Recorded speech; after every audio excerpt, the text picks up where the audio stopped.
Hey, we are now live. Welcome to Green Machine. Hooray. Ooh. Hi, guys. Oh my God.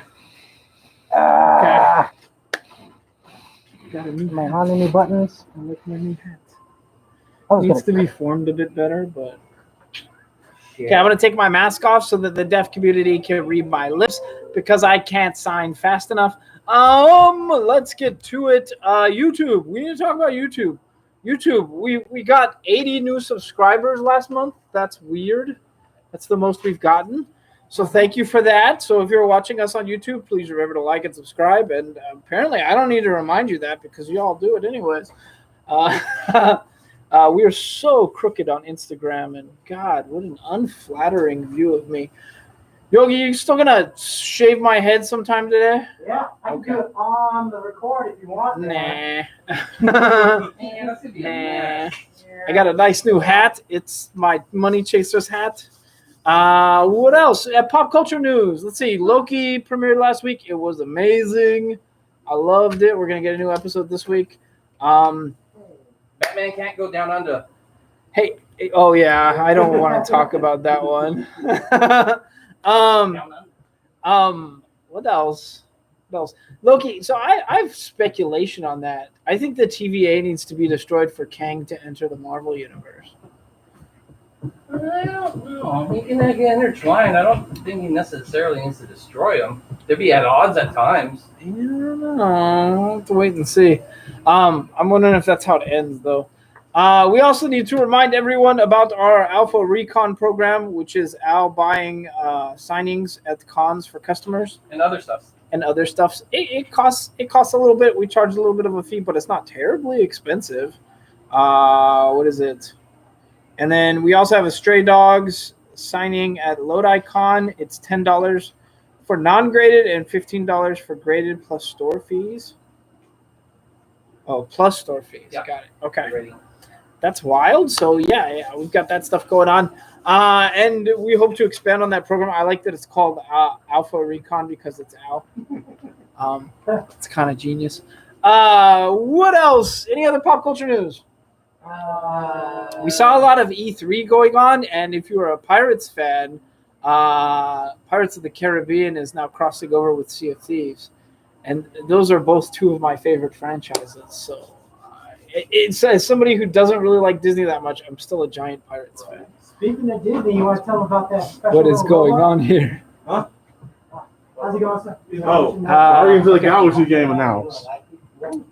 Guardians of the Galaxy game, yes. Guardians of the Galaxy game, it looks great.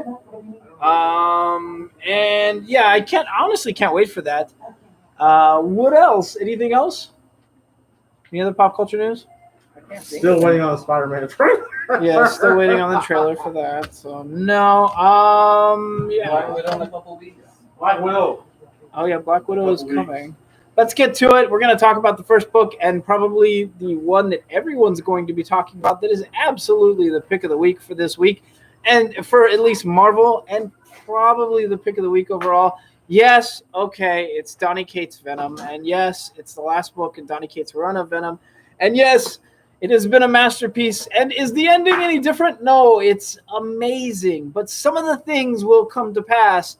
And it's a little bit spoilery, but remember a while back I said that what happened in the events of King in Black are going to forever haunt the Marvel Universe. There are going to be symbiotes everywhere, and that's going to be a problem. And yes, I was correct on that. So at least that part is coming to pass. There are a few other things that kind of blew my mind.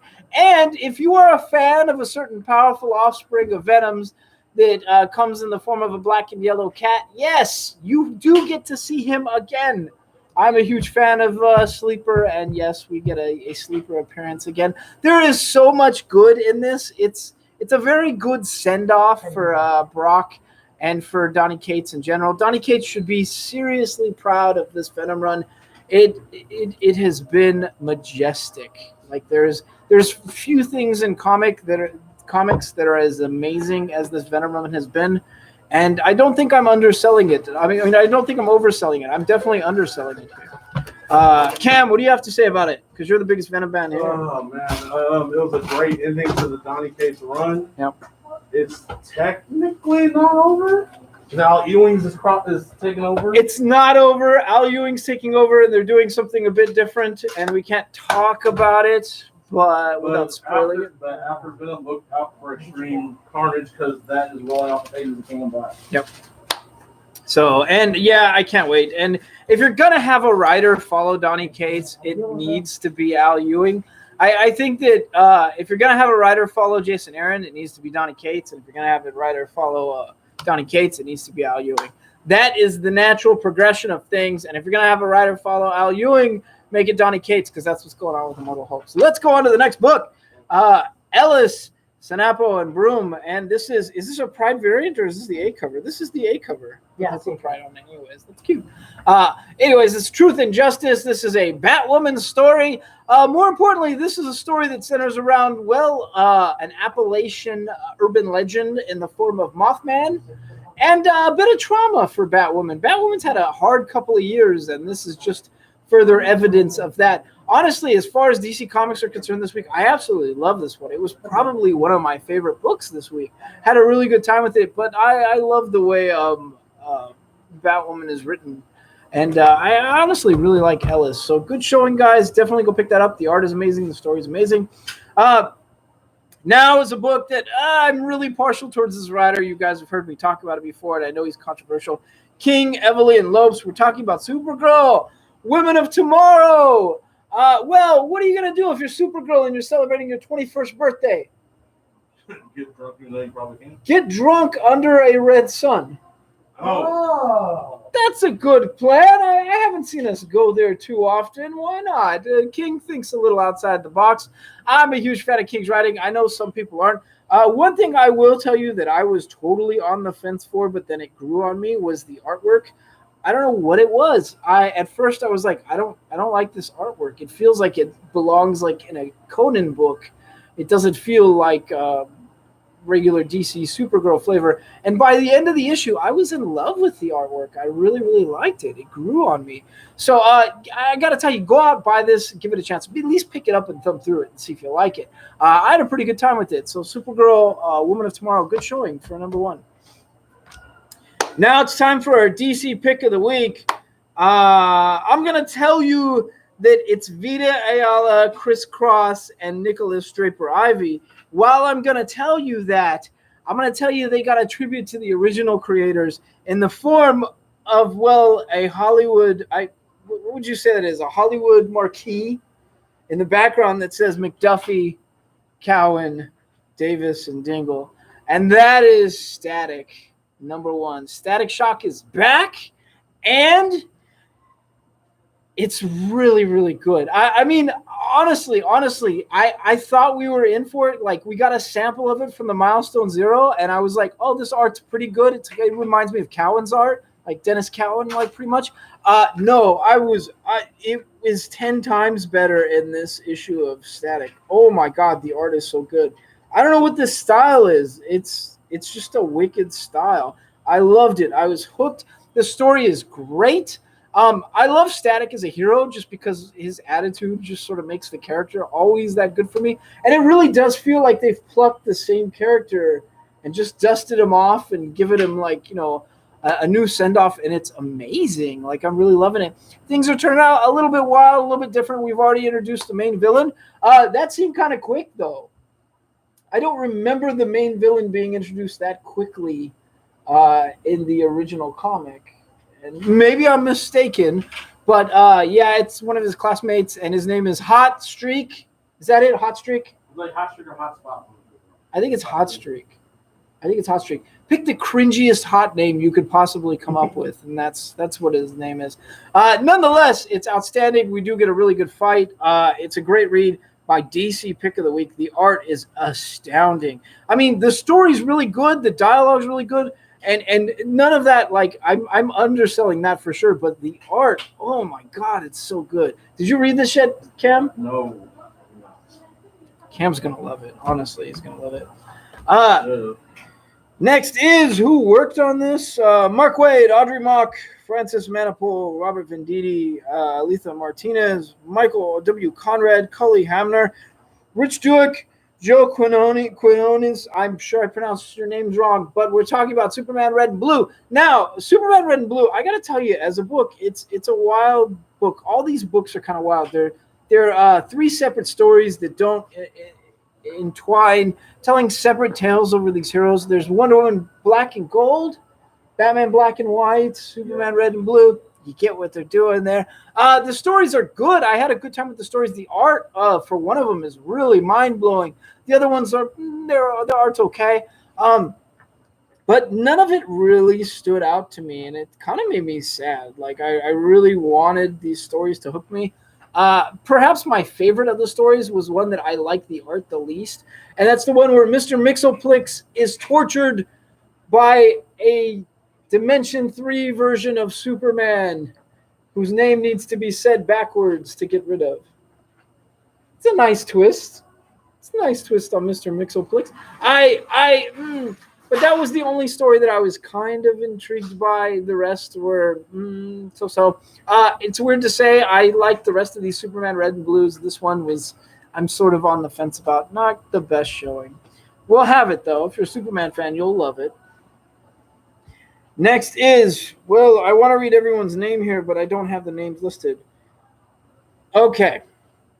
I'm just going to read the writers. I'm sorry, artists. I love you guys too, but there's too many of you on this book. Christian Cooper, Nadiro Jameson, Jesse J. Holland, Tara Roberts, Regina L. Sawyer, Dominique Domo Stanton, and Aniyechi Akalona. So, okay, this is Represent, celebrating powerful voices.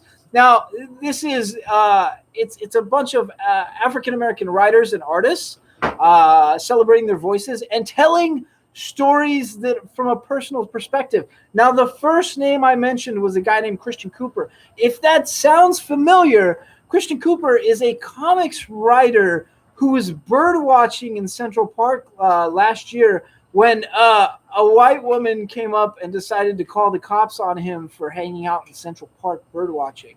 Yeah, so DC has dunked on her further by having Christian Cooper be the headliner main story, the first story. I shouldn't say headliner. The first story in this collection. And it was a really, really awesome read. All of it was a really awesome read. I had a good time with it. The art is really good. The stories are great. This is very much slice of life stories at time, though. If you're expecting superhero stories, you're going to get stories that require superhero levels of patience. Is what I'd say, but not everyone dons the cape in a literal sense, maybe figurative for sure. It's a good series of stories. I had a good time with it, so you will too. Next, I found that Usagi. No, I put it there right now. Okay. This is Stan Sakai, Usagi Yojimbo. This introduces a new character who is referencing Usagi's past and looks like a younger, more innocent version of Usagi. It involves swordsmen, masters in sword training schools, and a little bit of rivalry between them. I had a good time with it. It's just there's not enough copies to go around. I didn't get to get a copy of it. I'm infinitely disappointed by this fact. I should just sub like a normal person. I don't know why I haven't subbed. I buy all the Usagis. I should just anyways, so let my lesson, my folly be your guide and sub, please. This is honestly, it's a really, really awesome read. But again, it's Stan Sakai doing what Stan Sakai does. He adds a little bit more mysticism and a little bit more explanation into swordsmanship and maybe a couple traditions that I honestly didn't know and picked up from in this issue. So it's an amazing issue. Come get it. Plus first appearance. Next is a book I love everything about and is usually my pick of the week for DC.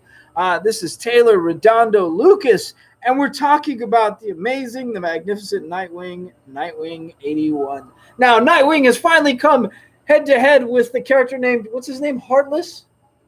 I believe so. Heartless, I think is his name, and he's stealing people's hearts. And he's got to go up against Nightwing, and poor old Nightwing takes a hit to the head, which is a problem because he's recovering from a TBI. And we go from there. I loved everything about it, but more importantly, they're going to expand on his mythos in a pretty monumental way. I would say that owning this issue is probably a must buy this week because something gigantic gets revealed. So definitely don't skip it. Plus, all we have left are the variants, and all of the variants are amazing. This one's pretty good, but there's a Pride variant that like blew my mind. So that one too is amazing. So definitely don't skip on the variants this week. They're so good. Nightwing, outstanding. The art is amazing, and the way that Redondo, the way that guy draws action, just kind of blows my mind. It's really absurdly cool. It's something you really need to see and experience. Next is Adams Maguire. I really think that Redondo's way of drawing action is probably going to catch on and change the industry for how they do things.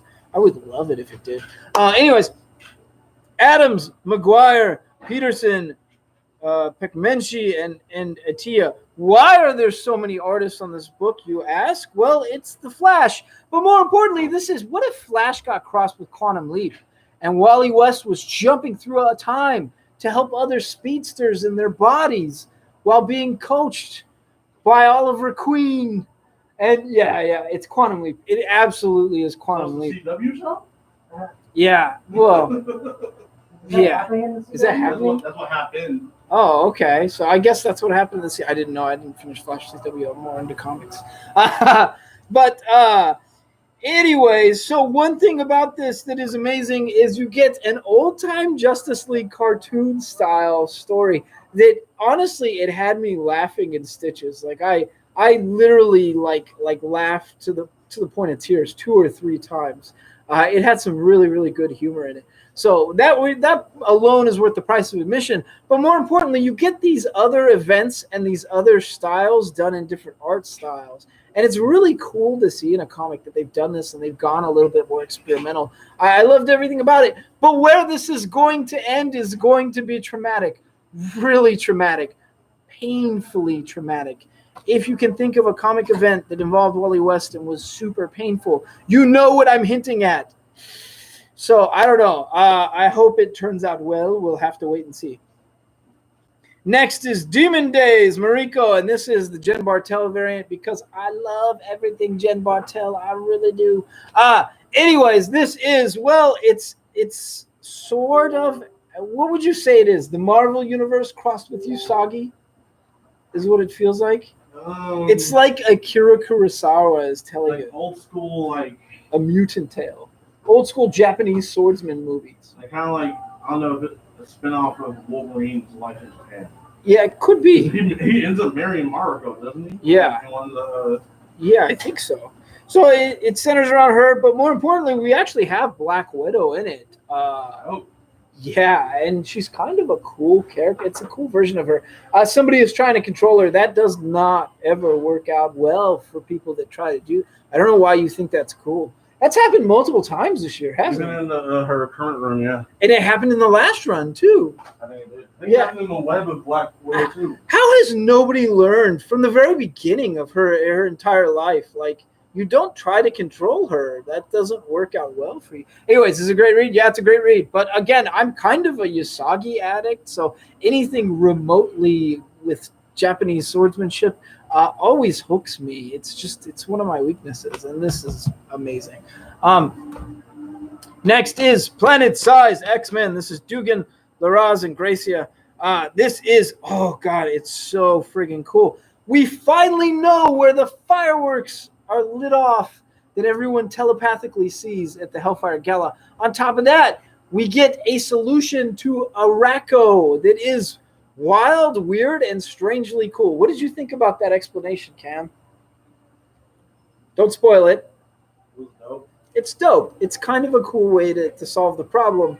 A bit overkill, I'm just going to say. It's a bit overkill. A bit wild.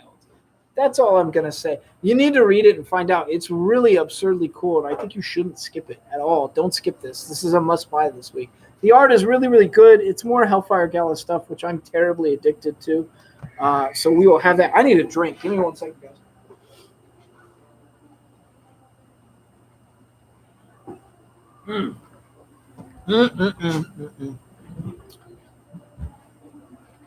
Why is this upside down? Oh, it is upside down. Okay. J. Michael Straczynski, C.P. Smith, Snakebite Cortez.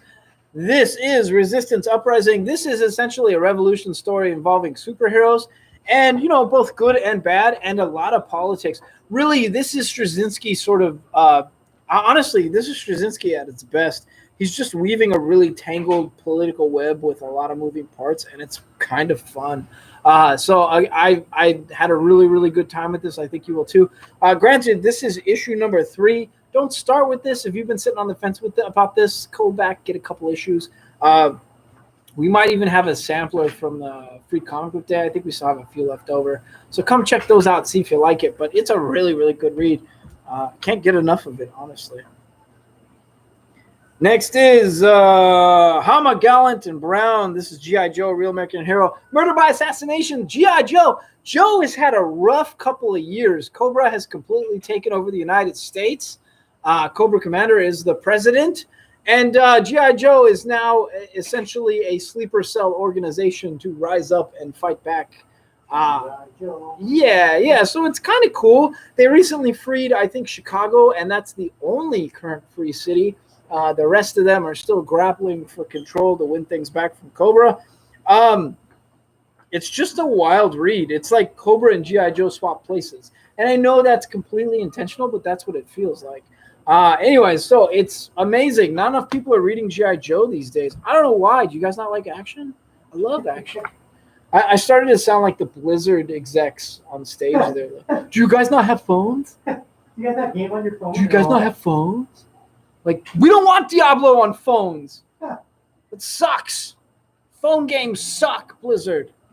Just telling you like it is. Then again, that card game Blizzard has, Hearthstone, that game's great. Next is Keanu Reeves, Matt Kent, Ron Garney, and Bill Crabtree. We're talking about Berserker number 3. We get a little bit more mythos and a little bit more stuff centering around his origin here and how he came to be. And more importantly, why his family and his village were all a little bit iffy and kind of scared of him. It's a really interesting read. It's just, it seems like they already did a lot of that backstory in the last issue, and now we're getting more about it. I want more action from him in the modern side. So it's not a bad read. The art is amazing. The story is amazing. We know we're getting a really cool story out of this. It almost feels like too many flashbacks to caveman times. I don't care about caveman times. I want to see Keanu Reeves getting his face blown off with shotguns and still kicking people's asses. That's what I want to see. I'm waiting for that. I don't care about him ducking spears and stuff like that in caveman days. That doesn't. I want to see him like duck bullets. Yeah, bullets. Duck bullets. Keanu it. Anyways, so I had a good time. I'm going to be yelling Keanu when I dodge things in video games now. Keanu! Anyways, it's amazing. It's great. Berserker issue number 3. Honestly, you guys know to buy it. Everybody knows to buy it. We're getting an anime and we're getting an anime and a live action movie. Of course, go out and buy these. They're going to be worth money one day, and they're really, really cool stories. Like, why wouldn't you? Oh God! Next is a book whose art I love and whose writing just bores me, and I don't know why. Ayala Linz Mia. This is New Mutants. It's New Mutants again. It's the Hellfire Gala. Well, I will tell you that there are some things that were revealed at the Hellfire Gala that I didn't know. Guys, I'm going to say it. This is the Hellfire Gala book that I didn't like. I didn't like it. And I don't know. Like, New Mutants has fallen off. The writing has not been that fun for me. While the art is amazing, the art is so psychedelic and crazy. Like, I want that artist to go write a Hunter S. Thompson story, like do Fear and Loathing on the Campaign Trail, because Fear and Loathing in Las Vegas has been done a million times. But take that same psychedelic style and apply it to something Hunter S. Thompson, it would be brilliant. For New Mutants, it's still brilliant. The art is amazing. I really, really love the artist. The story is boring right now. Why? This is the D-list mutant team, but they're supposed to do a lot of damage and not give a crap about it because they're the young guns. Like, let that happen already. Like, stop with these weird. I don't know. It's dragging on. Have you liked New Mutants lately? I haven't read it, to be honest. Cam hasn't read it. Usually that's a red flag for me. Anyways, Mark Millar Tommy Lee Edwards. We can talk about it finally. Jupiter's Legacy. I am not happy, Netflix. I loved Jupiter's Legacy. I had a great time. This is Requiem, by the way. I had a great time with it, but I'm a huge Mark Millar fan. What the crap? I get it. A lot of people on Rotten Tomatoes that were casual fans thought it sucked, but as a comic fan, I thought it was pretty good. And the people you casted looked like they walked out of the comics. Did you have a good time with it? Yes. Everybody had a good time with it. And thankfully, we're going to get the villain story, but that sucks, dude. Like, give them another season. Give them another chance. Like, go to Amazon or something. Anyways, That'd be awesome. let's talk about this book. The art is amazing, but if you've read this is Jupiter's Legacy Requiem, but what were the other ones called? Jupiter's Rising, Jupiter's Ascension, maybe? I can't remember. But I can see them both, the covers in my head. It's the same style of art. I think it's the same artist. It's just absurdly cool. The storyline's good. This takes place quite a ways in the future. Some of the characters are aged. Some of the characters are dead. But we get a really, really funny death. Like a really funny death. Like something that made me laugh, and then I felt like bad for laughing at that. You'll see. It happens at the end of the book. This particular issue was munched. Thanks. I think it was UPS this time. I don't even think we can blame Diamond for that one. Let's just blame Diamond anyways. It feels good, right? Damn it, Diamond. This is a munched copy of this. This will not be on our shelves because we've damaged it out. But I can tell you that this comic was out friggin' standing. Knocked it out of the park. The art was absurdly cool. I'm excited for the rest of the issues. You will be too. And I think you could even jump in on this just having known the show and probably be comfortable. You would be better off coming in getting the trades from us, is all I'm going to say. But I think you could jump in on this with just from knowing the show and still have a pretty good time. It was really, really good. Next is Philip Kennedy, Johnson, Salvador LaRocca, Guru Effects, Alien, issue number 4. Let's talk about that. They found somebody on the space station that they thought was a victim, hiding and scared for her life, and it turned out, no, she might be the biggest predator there. Oh, shit. Yeah, She was the one that was hiding on the closet? Yeah, have you not caught up? That's why I know she was in the closet. She was a complete bastard last issue. It turned out she worked for the company and she was tasked with getting like samples of the aliens for a weapon, which always happens in the aliens universe. But she was more frightening than the actual aliens at times and a bit brutal. And more importantly, we're getting to see different types of aliens that we haven't seen before, including an alpha that, oh my God, is wicked looking. I showed Yogi the look of it. Woo! It is a scary thing. Scary, scary. Anyways, is it good? Yeah, it's outstanding, amazing. Had a great time with it. You will too. Definitely don't start on this issue. Go back an issue at least. Go back at least an issue. Who else is in this? Yogi, tell us. Bishop is in it, the synth. It's absurdly cool. Come get it. Bishop, I should say. Bishop. Sule, Rosanas, and Rosenberg, and we're talking about Star Wars War of the Bounty Hunters. Save Solo. Now, we've got a problem. Solo got, Solo was stolen from Fett on Nar Shaddaa, and we finally found out who stole him. Who do you think stole him? Yeah. Oh, Kira from Solo Star Wars. Who has ties to? Whoa, yeah. Crimson Dawn. So we were getting some stuff looped back into it, and it's really cool. So Kira from Solo pops up in this, and it's kind of a cool callback. So, yeah, she stole Solo. She stole Han. Damn, dude. Technically, she stole Han's heart, too. Oh, yeah, she sure did. Anyways, is it amazing? Yeah, the writers are really, these guys are dunking on us. They're literally like dunking on us fans and saying, oh, you like that? Yeah. How you like this? You like that? Yeah, I do. Anything with Nar Shaddaa, in my opinion, is insanely cool. The Vegas planet controlled by the Hutt cartel. There are not enough stories in the Star Wars universe centering around such a cool location. Give me the politics of the crime syndicate centering on Nar Shaddaa. Like, give me a show that centers around a Hutt barking commands at people. Like, oh, God, wouldn't that be amazing? We need that, dude. Anyways, is it amazing? Yes, it's outstanding. It's ridiculously cool. Is it as good as Bounty Hunters? Yes and no. Anything with Valance in it, it's cooler than anything without Valance that has Boba Fett in it. It's not as cool. That's what I'm gonna say. So it's cooler than most of that Bounty Hunters comic. Next is Josh Lee Gordon. Let's just kill Valance. Let's kill Valance. Let's start a petition to kill Valance. Let's call do this 1-800 number. Yeah. Decide his fate. Kill Valance and Jason Todd again. For good measure. Just for good measure. Josh, the Red Hood, the biggest Red Hood fan is the one yelling, kill Jason Todd again. Kill him! Kill him again. He needs to come back more red hooded. Next is Josh Lee Gordon, Fabiana Mascola, and Lucio Di Giamarino, and we're talking about Firefly, brand new verse. Now the Firefly crew has divided into two separate ships. One of them is the Serenity. I think the captain is Kaylee, and then Mal is back, but not a captain. And so there's a lot of twists. Yeah, we've got families. It's been 20 years have passed. Blue Sun has risen and taken over, and that's a problem for most of the brown coats these days. But it's not a problem for you, because if you're a brown coats fan, guess what? Wash is back from the dead, sort of. Wash is now a robot that has his personality. I keep wondering if that wasn't their plan.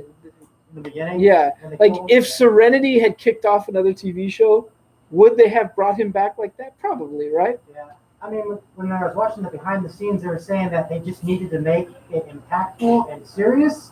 The way of doing it was killing Wash. Oh my God, they did it. Yeah. No, look at this. They did it. Firefly, brand new verse. Writers, Boom Studios, issue, cover art, the back, the Magician's advertisement. But you know what's not on the cover? Josh Whedon.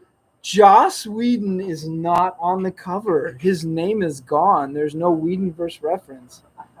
Oh my God, it finally happened. We kept seeing it get smaller and smaller and smaller, and now it's just gone. Anyways, Firefly is amazing. And if you are a fan of the Buffy-verse, let's just call it the Buffy or Firefly-verse, that stuff's amazing. The comics are great right now. Next is something that kind of harkened back to my childhood that I sort of slightly remembered. It was pretty weird, kind of a surreal experience. Space Pirate Captain Harlock by Jerome Alquier and based on the work of Leiji Matsumoto. Now, I sort of kind of remember this anime from when I was a kid that I watched occasionally when in between Voltron and something else.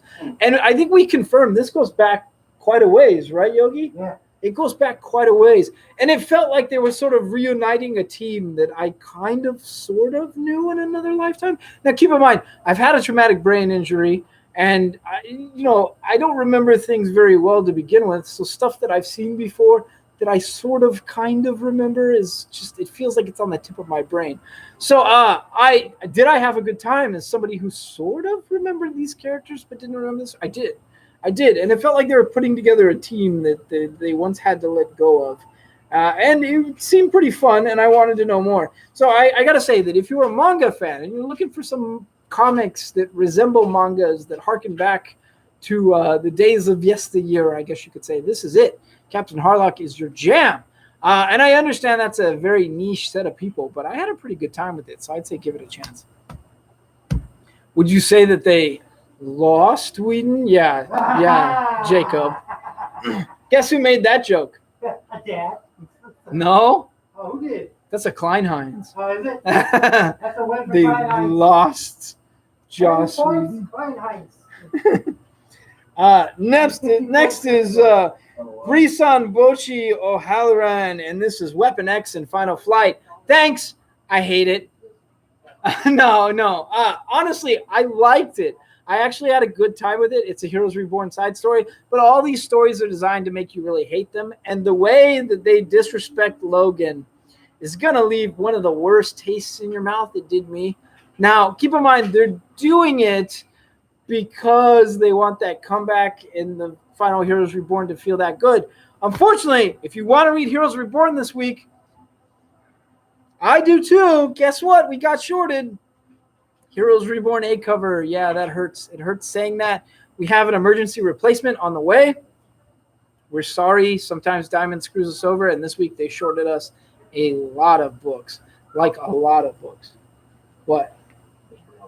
Yeah, Variants, just the right? variants. Yeah. Just the variants. We have like 3 variants. So, but I didn't get to read it either. I'm sorry if you were waiting on the A cover and you're missing out.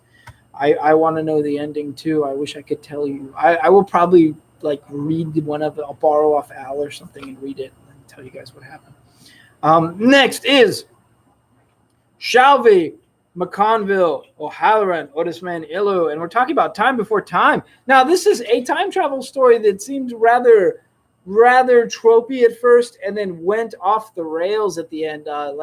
Like an FBI agent appeared, people got shot, a person escaped because his partner like lived an entire lifetime and was old, who's planning on escaping with him, and it involved like a mafia time travel group. And this issue introduces a rival mafia time travel group. There is so much insanity in this story that is just like I'm just barely scratching the surface. And while that seems like a lot of stuff that is sort of all over the place, it works really well. It's just enough chaos to keep you hooked. And I really want to know more about these characters, and I want to know how they're going to get out of this situation, because being trapped without a time machine, that seems like a real problem for time travelers. Is it great? It's amazing. It's outstanding. I had a good time. Time Before Time. I would say you could probably start with this one and still have a good time, but go back and get the first issue, because you're really missing out if you don't get that first issue. The art is really, really good. The story's good. The art, to me, at times, at least for the cover and some of the pages, it reminds me of the art from Deadly Class, and I think you can get a sense of that from the cover. It's just really good.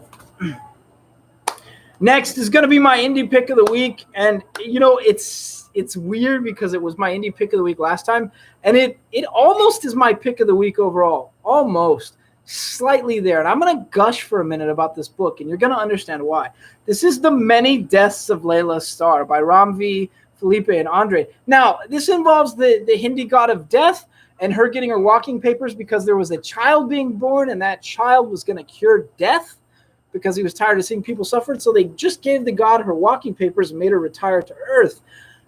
So meanwhile, while she's blessed with this new life and originally tried to kill the baby and couldn't bring herself to do it because, that's a whole moral quandary that none of us want to, quagmire, that none of us want to really suffer through. But the story was beautiful. The art was really beautiful. The story was great. And this issue in particular is absurdly cool. It talks about death. It talks about our time being very short and us needing to take action with what we have. It is very much a Memento Mori tribute. It's a Stoicism tribute as told from the first person perspective of a cigarette? Yeah, from the first person perspective of a cigarette. And somehow it's very, very beautiful. And it's written like poetry. Very, very, just extremely beautiful poetry. I was not bored. At times, I felt like I was reading like Bukowski. It's just the way they turn a phrase worked really well for me. And keep in mind, by Bukowski, I mean his beautiful poetry and not his really sort of sick, perverse short stories. But nonetheless, Layla Starr is just outstanding. If you even have a slight poet in your soul, you will absolutely love this book. It should be on your reading list. And it's weird to say, every time I get one of these in my hand, it's I feel like I should own this, like it should be in my collection. And I always let it slip through my fingers, and customers happily gobble it up. So again, don't skip this issue. The art is amazing, but the way this writer turns a phrase is outstanding. It is a work of art. Indie pick of the week. Almost the best thing on our shelf this week. If only Venom 35 didn't come out this week, it would be the best thing on our shelves. Close second. Next is another Marvel book I absolutely love. It's Aaron Gronbeck, DeLis, Durso Menez, and we're talking about the Mighty Valkyries. Now, let's get this over with first. The art was insanely cool. Last issue centered around, Kraven the Hunter. Is it Kraven the Hunter? Let me ask you something. If you're using an axe to chop a zombie and the axe breaks the handle and you replace the handle But then the next time you're chopping wood with the axe, and the head of the axe splits itself, so you replace the head of the axe at a hardware store. Is it still the same axe? No, Are you still the same person? no. You're a brand new thing, Vision. Craven is not the same Craven. It's actually his son, but he looks the same and acts the same and has the same pompous attitude. I'm sorry. It's Craven the other hunter. Anyways, it centers around a wolf that has escaped from hell. More importantly, we know Hela is back in the game. And we have a name for the unnamed Valkyrie in the MCU. Her name is Rula? Is that it? Rula? Is it Ruya? Because I think it's got a symbol over it. I think that's her name. And her story is really cool. She rescues an oracle who's been held in captivity and is using the oracle's powers to escape. It's really, really cool looking. I had a good time with that.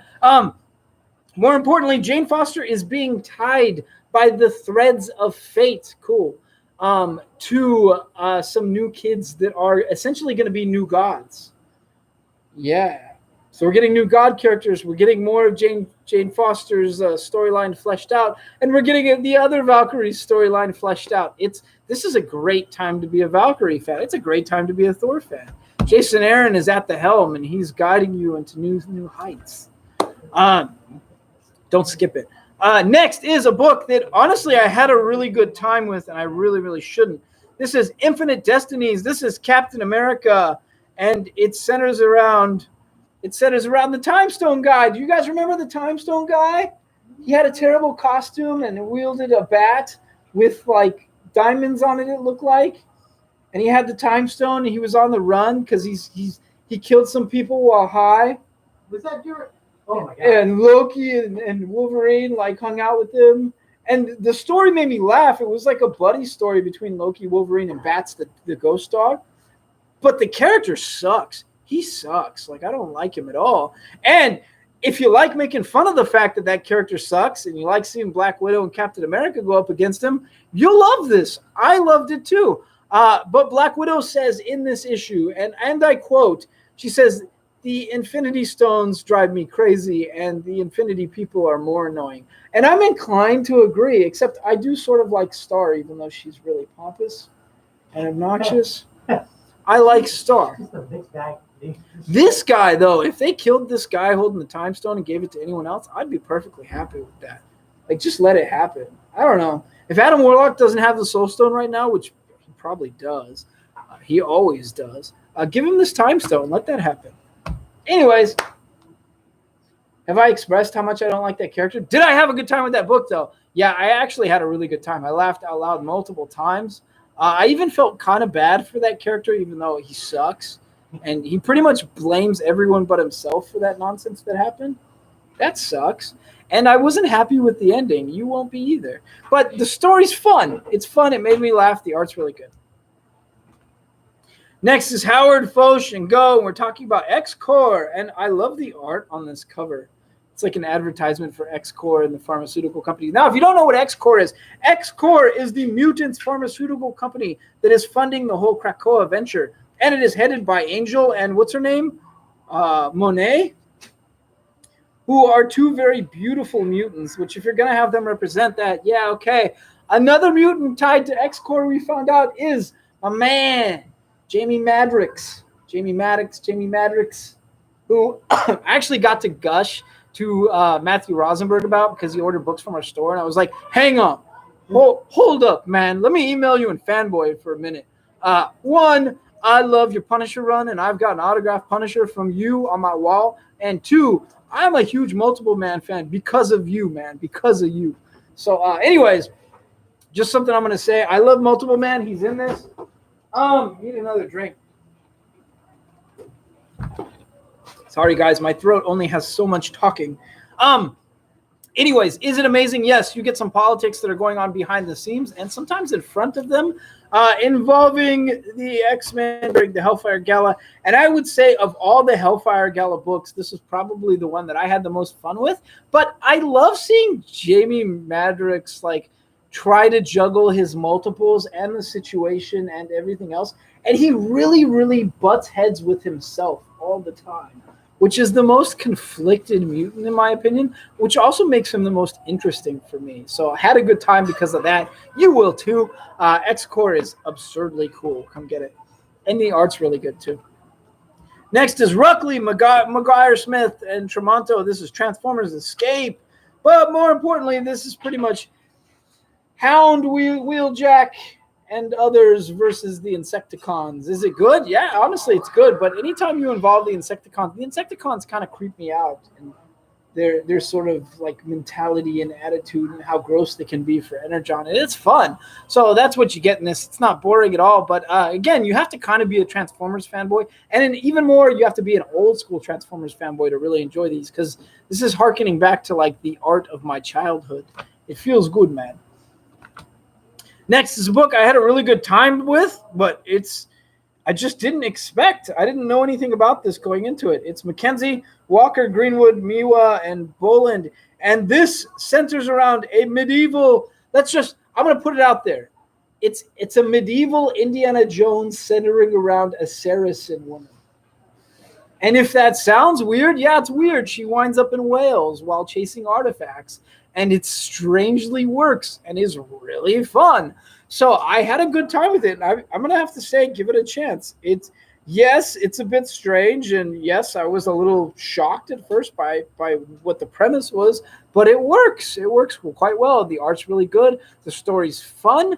And more importantly, like the art, the way they did it it feels like at night you can tell where if it was a movie, there would be like the really, really sort of dark bluish lens on the camera. And during the day, they've got this really, really amber sunset view. And I don't know, I see it like it's a movie, and it really, really works.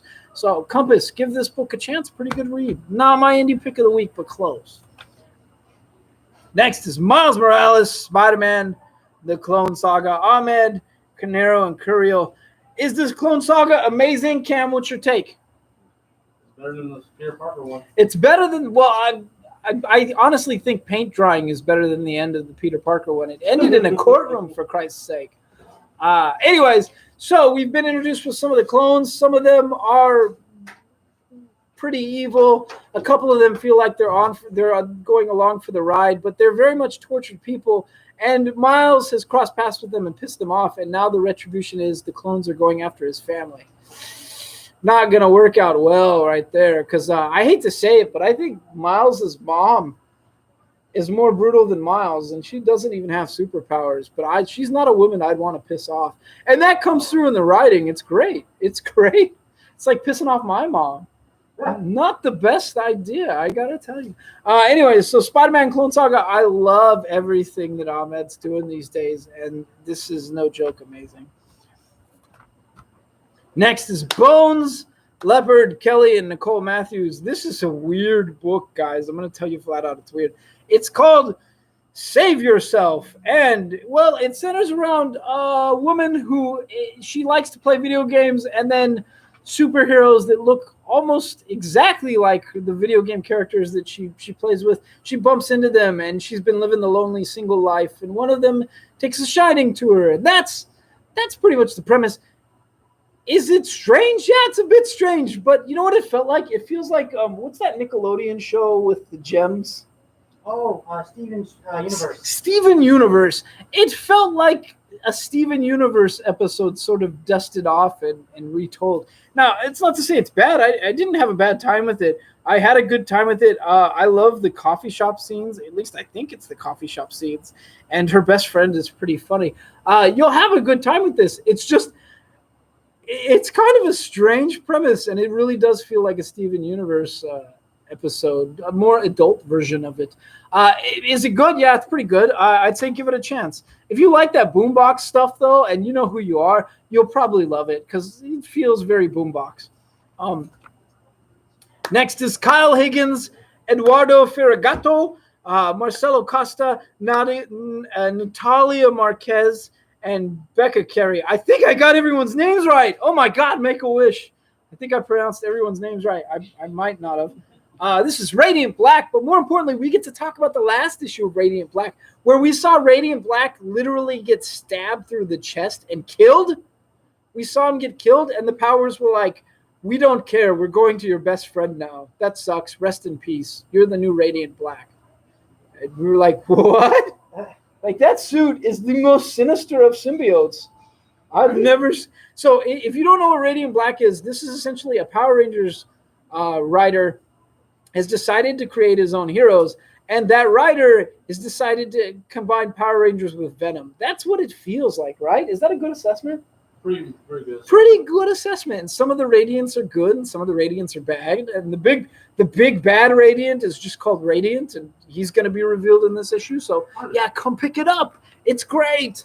Radiant Black is awesome. It was weird, right? Like when we opened with Radiant Black, we were like, we've seen this before. We've seen it before. Right. And then this issue, I was like, this is Power Rangers. We've seen this before, right? Yeah. And it just gets nuts from there. And somehow it works. Like they're giving tribute to the other brands while still keeping it fun. I'm having a great time with it. Yet I know where it comes from. It's strange. It's strange. Oh, that's our last book. Oh, I'm sorry, guys. I should have prefaced that with our last book. That's our last book for this week. We are finished. And oh, what a week it has been. It's been a couple of weeks, right? A couple of wild weeks, but we're finished. We will have books for tomorrow. I need to preface this by telling you, if you are picking up from us tomorrow, I am sorry. We do not have bags and boards quite yet. We have a few, but maybe not enough, and the quality of them might not be up to snuff with the few we have. There is a bag shortage right now. It stems from manufacturing in China not going through. It is currently affecting graded books because there's not enough plastic for that stuff.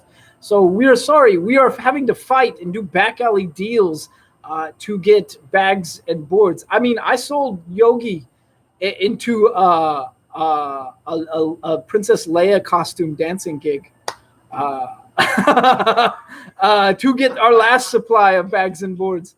I was trying to think of something that I could say there that wouldn't be that offensive. I kind of dug myself into a hole with that one. Anyways, so I'm sorry if we don't have bags and boards this week. We will do our best to replace them next week. But we're getting replacements and we just don't know when they're coming in. Anyways, that's our show for this week. We love you guys. We'll see you next week. Sometimes I forget that Joe humor just gets to be a bit much. It's true. Shared